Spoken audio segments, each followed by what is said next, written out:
মর্মান্তিক ঘটনা তারকেশ্বরে। টিউশন থেকে বাড়ি ফিরল না ছাত্র। সকালে টিউশনি পড়তে বেরিয়ে ট্রাক্টরের চাকায় পিষ্ট হয়ে মৃত্যু ছাত্রের।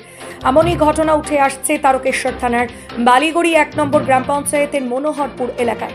স্থানীয় সূত্রে দাবি, একটি সাইকেল করে ভাই এবং বোন বালিগড়ি 2 নম্বর গ্রাম পঞ্চায়েতের বল্লভীপুর গ্রাম থেকে বালিগড়ি 1 নম্বর গ্রাম পঞ্চায়েতের মির্জাপুর এলাকায় পড়তে যাচ্ছিল। রাস্তার সাইডে পাইপলাইন যাওয়ার কারণে রাস্তায় অনেকটাই গর্ত ছিল, সেখানে নিয়ন্ত্রণ হারিয়ে যাওয়ায় ঘটনাটি ঘটে।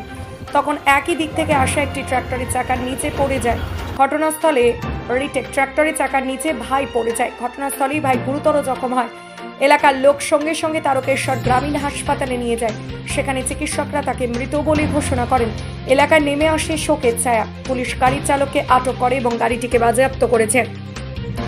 আর এই বিষয়ে মুখ খুলেছেন এলাকাবাসী। তারকেশ্বর থেকে bureau report, channel news Bangla TV. ঘটনাটা ঘটেছিল, একটা ট্রাক্টর যাচ্ছিল এখান দিয়ে, মানে ইট খালি করে চরণ ভাটার। তো ওই পাশে একটা মানে রাস্তার, এখন তো এই যে পাইপ লাইন গেছে, ঘাঁজ হয়েছে, যখন ছেলেরা পড়তে যাচ্ছিল ওখানে সাইড হয়েছে, ট্রাক্টর যাচ্ছিল আর ছেলেটা উল্টে পড়ে যায়। একটা মেয়ে আর একটা ছেলে। মেয়েটা বেঁচে যায়, কোনো রকম গাড়ি তলাতে বেরিয়ে গেছে, আর ছেলেটা ওপর দিয়ে মানে চাকার পিছনে চাকাটা চলে গেছে। চলে গিয়ে মানে হাসপাতাল নিয়ে গেছে, ডেথ হয়ে গেছে সঙ্গে সঙ্গে। বাড়ি কোথায় ছিল? বাড়ি হচ্ছে বল্লভীপুর গ্রামের, এই যে পাশেই বল্লভীপুর গ্রামের বাড়ি। আচ্ছা, টিউশনি যাচ্ছিল মির্জাপুরে। এখানে মর্মান্তিক ঘটনা। পড়তে যাচ্ছিল। বয়স কত হবে ছেলেটা? 8-9 বছর। 8-9 বছর বয়স হবে। কিসে পড়তে জানেন ছেলেটা? কিসে পড়তে জানেন? থ্রিতে পড়তো। কি নাম আপনার? আমার নাম শেখ সৈয়দ আলী। ডেজিগনেশন? মুনারপুর বল্লভীপুর গ্রামে বুথের সভাপতি।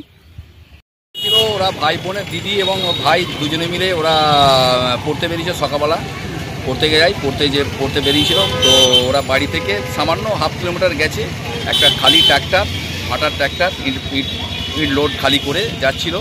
তো ট্র্যাক্টর মোটামুটি ঠিকই ছিল। তো সাইডে যারা ওই পাইপ লাইন খুঁড়েছিল, সেই পাইপ লাইনের গর্ত বোঝায়নি।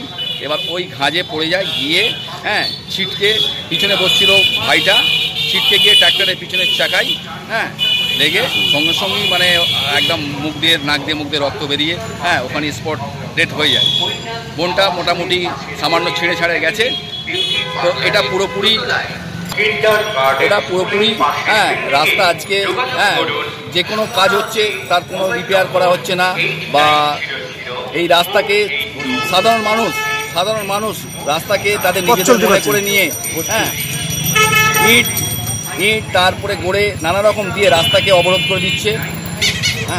তার ফলে রাস্তার সাইড দিয়ে যে যাওয়ার সম্ভব হচ্ছে না। দুর্ঘটনা ঘটে যাচ্ছে, যেখানে সেখানে বাম্পার দিয়ে দিচ্ছে, যে যার ইচ্ছা মতন রাস্তার মধ্যে গড়ে ফেলে দিচ্ছে, রাস্তাটা ছোট করে দিচ্ছে। তাই জন্যই ঘটনাটা আজকে। ছেলেটি কত বয়স হবে? সেটা আনুমানিক 10 বছর। আর দিদির কি অবস্থা? দিদির অবস্থা ভালো আছে, সামান্য ছড়ে গেছে। কি করতো? ফ্যামিলি কে ফ্যামিলি বাবা কাকা সবাই আছে। বাবা টোটো চালায়। অত্যন্ত গরিব ঘরেরই ছেলে। আপনার নাম? আমার নাম শেখ মোহাম্মদ নজরুল ইসলাম। হুগলি জেলায় গ্রামীণ চিকিৎসা ব্যবস্থার বিপ্লব ঘটাতে চলেছে সঞ্জীবনী হেলথ কেয়ার নার্সিং হোমের সৌজন্যে 24 ঘন্টায় আইসিইউ পরিষেবা ও স্বাস্থ্যসাথী কার্ডে একেবারে বিনামূল্যে অপারেশন। এখানে পাবেন বিশেষজ্ঞ ডাক্তার দ্বারা পরিচালিত মেডিসিন, শিশু বিভাগ, অর্থোপেডিক বিভাগ, সার্জারি বিভাগ, গাইনি বিভাগ, urology, nephrology, pathology, ECG, x-ray সহ সিটি স্ক্যানের সুবিধাযুক্ত একমাত্র নার্সিং হোম।